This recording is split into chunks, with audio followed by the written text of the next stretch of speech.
ताहि जाते भये अरहंतादि महा।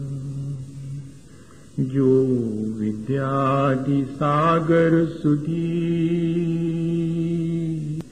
जो विद्यादि सागर सुधी गुरु हैं हितैषी। शुद्धात्म में निरत नित्य हितोपदेशी।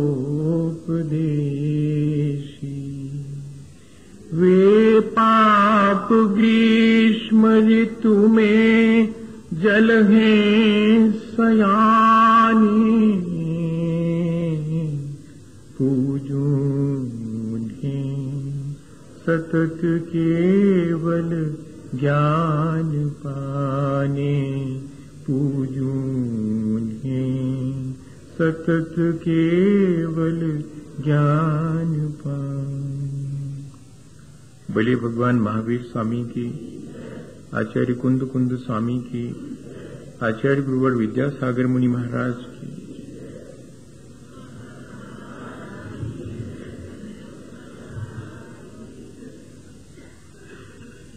हम सभी लोगों ने पिछले दिनों अपने जीवन की विविधता और इस संसार की विचित्रता, इन दोनों बातों को जानने के लिए एक प्रक्रिया, एक विचार की प्रक्रिया शुरू की थी। और हमने ये बहुत अच्छे से समझ लिया है कि हमारे जीवन में जो भी घटित होता है उसका प्रमुख कारण मेरा अपना कर्म है। मैं कर्म निरंतर करता हूं, कर्मों का फल भी मुझे ही चखना होता है। और इतना ही नहीं, कर्मों का फल चखते समय मेरी जो असावधानी है, मेरी जो गाफिलता है, मेरी जो अज्ञानता है, वो मुझे और नए कर्म बंधन के लिए मजबूर कर देती है। कर्म सिर्फ एक भौतिक प्रक्रिया नहीं है, कर्म एक मानसिक, भावनात्मक और आध्यात्मिक प्रक्रिया भी है। कर्म दोनों तरह के किए जा सकते हैं। संसार बढ़ाने वाले कर्म भी, जो अत्यंत सांसारिक होते हैं, और संसार से पार होने के कर्म भी किए जाते हैं, जो कि आध्यात्मिक होते हैं।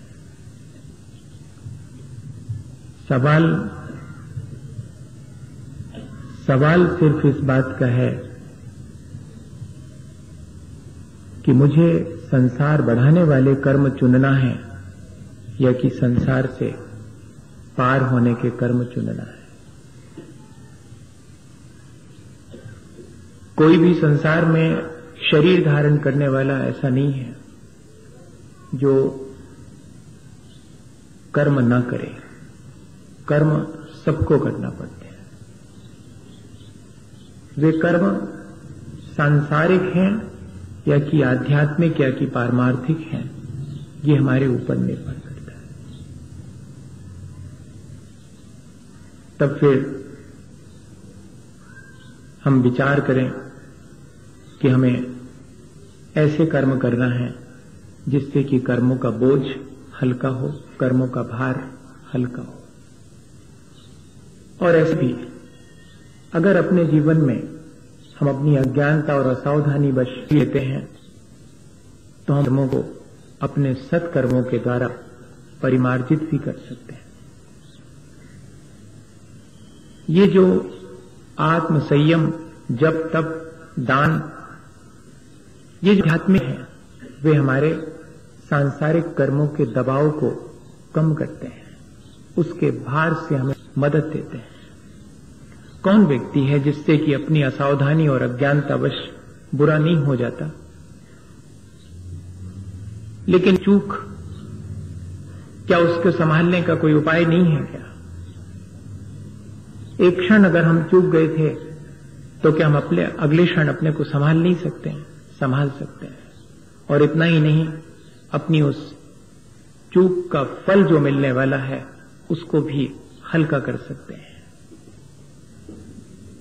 जो अपराध से अपनी अज्ञानतावश बन गया है उस अपराध की इंटेंसिटी भी हम कम कर सकते हैं, यहां तक कि हम आगे सावधान होकर के नए अपराधों से बच करके अपने जीवन को अच्छा भी बना सकते हैं, बशर्ते कि हमारा लक्ष्य शुद्ध हो, हमारा संकल्प शुभ हो और हमारा पुरुषार्थ अशुभ से बचते रहने का। अगर ये आर्ट हम सीख लें, ये कला हम सीख लें कि हमेशा अपने जीवन की निर्मलता हमारा लक्ष्य है और उस निर्मलता में मेरी अपनी मन, वाणी और शरीर की जो वर्तमान की भली दशा है वो सहायक है। इसलिए मेरा संकल्प भला करने का है, मेरा संकल्प परोपकार करना का है।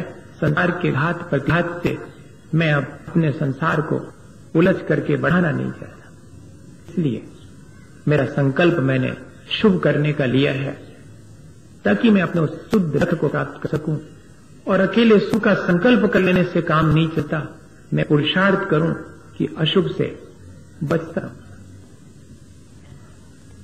जैसे कि मेरे वस्त्र गंदे हो जाते हैं तो मेरे मन में ये बात आती है कि ऐसे गंदे वस्त्र पहनना ठीक नहीं है, मुझे तो इनको साफ सुथरा बनाना चाहिए। और मेरे मन में विश्वास है कि ये साफ से बन सकते हैं। तो ऐसे विश्वास के सहारे हम साबुन सोडा का उपयोग करके और उन वस्त्रों की मलिनता को हटाते हैं, उनको उज्जवल बनाते हैं। भैया, ये जो जप तप, आत्म संयम, पश्चाताप, प्रायश्चित, ये सारी प्रक्रियाएं साबुन सोडा की तरह हैं जो हमारे अज्ञानतावश बांधे गए कर्मों की मलिनता को हटाने में हमारी मदद करते हैं। इसलिए ये बात अपन को अब कर्मों के करते समय हटाते हैं तो ये टेक्निक्स, आज टेक्नोलॉजी का इतना विकास हुआ है, कई बार लगने लगे कि बाह्य जगत की समृद्धि के लिए इतनी टेक्नोलॉजी, इतनी तकनीकी विकसित हुई, लेकिन अपने आत्म जगत की निर्मलता के लिए जो तकनीकी, जो हमारे आचार्य भगवंतों ने हमें दी थी, उसको हम निरंतर भूलते चले जा रहे हैं। बाह्य जगत में जो भी विकास है उसके लिए ठीक है कि एक टेक्नोलॉजी जरूरी है, लेकिन एक टेक्नोलॉजी, एक आर्ट हमारे भीतर अपने जीवन के विकास के लिए भी तो होना चाहिए। अपनी मलिनताओं को हटाने का हम पुरुषार्थ करें और निरंतर अपने जीवन को उज्जवल बनाने का संकल्प हमारे मन में हो, तो हमारी ये कर्मबंध की प्रक्रिया सही मानी जाएगी। वरना मैंने देखा है कि कर्मों के बारे में राई रत्ती जानने वाले जीवन को मालूम है कि किस प्रकृति का बंध कहां तक होता है, किसका उदय कहां तक चलता है और किसकी सत्ता कहां तक चलती है, और क्या टेक्नोलॉजी है कि हम इन चीजों को अपने भीतर ही सत्ता में नष्ट कर सकते हैं। क्या उत्कर्षण है, क्या अपकर्षण है, क्या उदय है, क्या उदीर्ण है और क्या संक्रमण है, राई रत्ती जानते हैं। बैठ जावें तो ऐसी चर्चा करें कि चर्चा सुनकर के सामने वाले को लगे कि अद्भुत है ज्ञान, लेकिन जरा जीवन में झांक करके देखें तो वहां सारा कुछ अज्ञानता में व्यतीत हो रहा है। इसलिए मैंने वो सारी बातें बहुत मुख्य नहीं रखी।